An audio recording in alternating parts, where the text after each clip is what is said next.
nimucyo twambare kubimena yewe ubu nahisemo nzatwazanga n'imbere nushaka umurikire mu runana rw'imihigo turishimye turahire yuko tuzahora dukunda ibyiza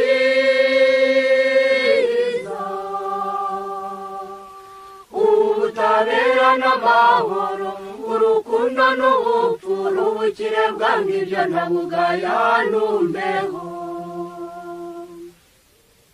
nuteranya buzuye uguratatanura imfura niba uhora utanya amoko ngo abantu bamashane nusumbanya n'uturere uribagira wifashe numbeho niba utunzwe nta ruswa ukura mu baturage nibuse kuwabuze hirya akabura no hino niba uneguza amazuru ukazura umugara ntumpeho nimucyo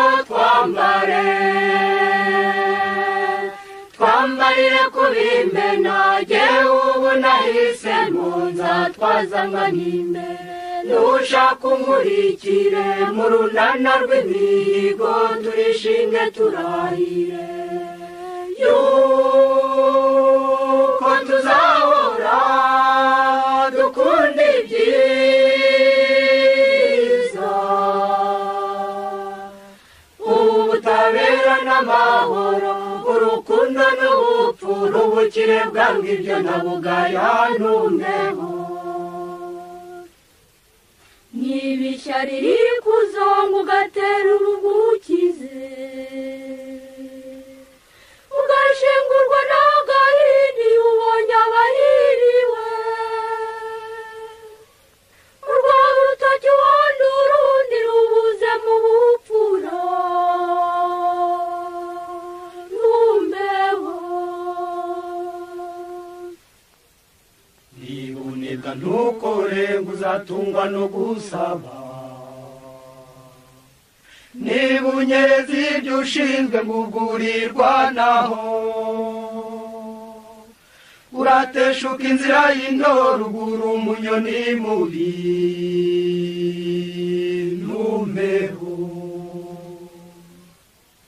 nimucyo twambarire kubimena jyewe ubu nahisemo nzatwazanga n'imbere nushaka umurikire mu runana rw'imihigo turishimye turahire yuko tuzahora dukunda ibyiza ubutabera n'amahoro urukundo n'ubupfura ubukire bwange ibyo ntabugaya numpeho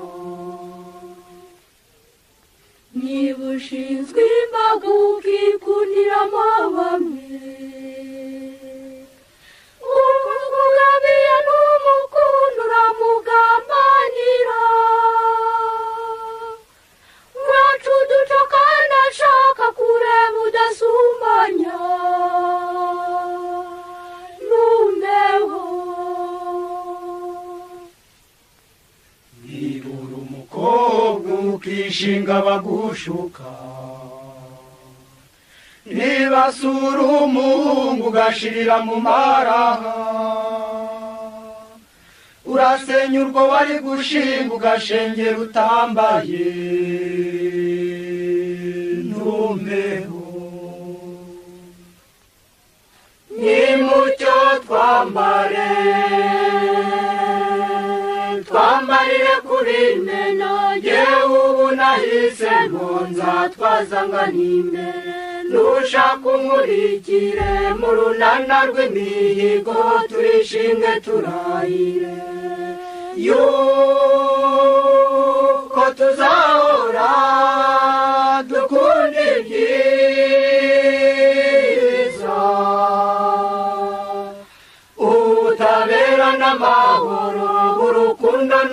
n'ubupfu n'ubukire bwanga ibyo ndabugaya ntumbeho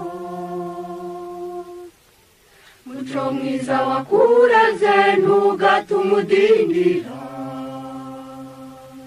muri abandi jya utora ibyiza ibifutamye ujugunye nibura ukwibye abandi ugatana urwo wambaye ntumbeho nimucyo twambarire kuri meno jyewe ubu nahisemo nzatwazanganya imbere nushaka umurikire mu runana rw'imihigo turishime turahire yuko tuzahora dukunda ibyiza ubutabera n'amahoro urukundo n'ubupfu n'ubukire bwanga ibyo ndabugaya ntumbeho